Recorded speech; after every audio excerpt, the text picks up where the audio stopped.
Daniel, Hananiah, Azariah, Mishael, they took it to God, they prayed, and God blessed them. God gives Daniel the same dream that Nebuchadnezzar had, and he also gave him the interpretation. Well, the next day, Daniel comes in before the king, and in verse 26, the Bible says, "The king answered and said to Daniel, whose name was Belshazzar, Art thou able to make known unto me the dream which I have seen and the interpretation thereof?" He sees Daniel come in. He says, "Daniel, can you tell me the dream? Can you tell me the interpretation thereof?" Now notice what the Bible says here. Daniel doesn't just say, "Yes, I can tell you." Daniel tries to draw the attention of King Nebuchadnezzar to the God of heaven. In verse 27 it says this, "Daniel answered in the presence of the king and said, The secret which the king hath demanded cannot the wise men, the astrologers, the magicians, the soothsayers show unto the king?" He says, "King, you've asked me to tell you the dream. You've asked me to tell you the interpretation of that dream. Can't your wise men, your soothsayers, your astrologers, your psychics, can't they tell you the dream?"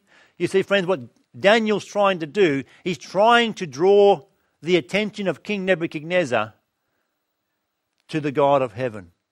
He's saying, your wise men, they can't show you anything. Your psychics, your astrologers, your magicians, they can't tell you the dream. But friends, there is a God in heaven that can. There is a God in heaven that Daniel's trying to point King Nebuchadnezzar to. How is it with your life today, friend? Are you chasing the psychics and the mediums of today, going through astrology, going through gurus, going through whatever else, fortune tellers? The words of Daniel trying to point to Nebuchadnezzar that there is a God of heaven are applicable for you and I today. How often we find we go to the wise men of the world when the God of heaven, through his word, has given us the answers to what the future holds. Daniel continues on there in verse 28. He says, "But there is a God in heaven that reveals secrets and maketh known to the king Nebuchadnezzar what shall be in the latter days." He says there's a God in heaven that reveals the secrets of the future. And notice the words at the end of verse 28 there.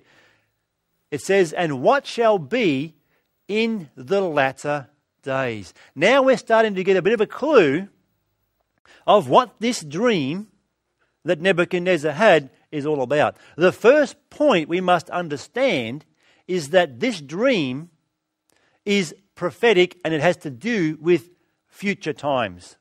In fact, the Bible said, Daniel said, it's to do with latter times. It reaches right down to the end of time. It reaches right down to the days in which you and I are living today. Now, of course, you're probably asking yourself the question, well, what was this dream? What was this dream all about? Let's read now, because Daniel goes on to explain to King Nebuchadnezzar exactly what he saw in that dream. Daniel chapter 2 verse 31. Notice the words. "Thou, O king, sawest and beheld a great image.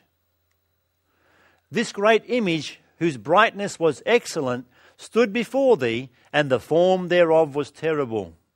The image's head was of fine gold, his breast and his arms of silver, his belly and his thighs of brass, his legs of iron, his feet part of iron and part of clay.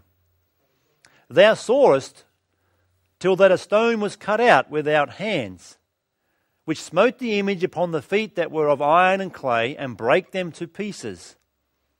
Then was the iron, the clay, the brass, the silver, and the gold broken to pieces together, and became like the chaff of the summer threshing floors, and the wind carried them away, that no place was found for them. And the stone that smote the image became a great mountain, and filled the whole earth." Here we find, he says to King Nebuchadnezzar, "King, you saw this great image. In this great image you saw different metals. You saw a stone that came and smote that image and destroyed it." You'll notice on the screen now there's a bit of video animation to give us a visual picture of what this image was like. Daniel said to King Nebuchadnezzar, he said, "King, in your vision you saw this great image. The head was of fine gold. The chest and the arms were of silver. The belly and the thighs were of brass. As you were watching, the legs were made of iron, and as they went down, we found that the feet were partly iron and partly clay. As you were watching, King, there was a stone that was cut out without hands. It came from nowhere. It smote the image. It ground the image to powder, and the powder was blown away on the wind like the chaff of a summer threshing floor. And that stone that was cut out without hands, it wasn't of a human origin, in other words, became a great mountain, and that mountain filled the whole earth." Now, when King Nebuchadnezzar heard this, he realized that this was the dream. It all came back. The king was excited. Yes, that's the dream. That's what I saw. But Daniel, what does it all mean? Well, first of all, friends, we already know that this dream is a dream that is prophetic. It's talking about future events. Because Daniel already said to us, he already told the king, it's dealing with the latter days. Or in other words, it extends right down to the latter days, or in other words, to the end of time. Now, what was this dream all about? What does it mean? Well, we don't have to wait long to find out, because Daniel now very quickly begins to tell Nebuchadnezzar, who of course is very excited to find out what does it all mean. What does it really mean? We find in our very next words of Daniel the first clue to understand what this dream is really about. In Daniel chapter 2 verse 38, the Bible says this. He said, "Thou art this head of gold." He said, "King Nebuchadnezzar, you saw this great image, the head of gold," and so forth. He said, your kingdom, the kingdom of Babylon, he said, "Thou art the head of gold." And what we find here, friends, is that God has given to us an outline of the kingdoms of this world right down to the day in which you and I live.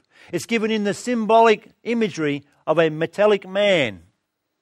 But as we decipher that now, we're going to find that God is talking about the nations and the kingdoms of this world. He says to King Nebuchadnezzar, "Thou art the head of gold."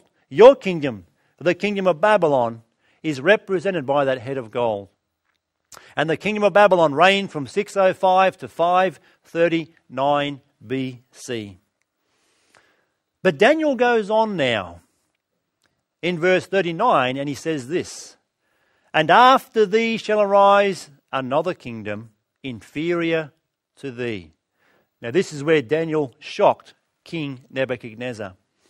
He says, "King Nebuchadnezzar, after thee shall arise another kingdom."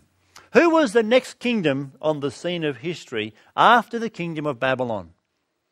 For those who are into a bit of history out there, we know that the kingdom of the Medes and the Persians, the Medo-Persian Empire, was next on the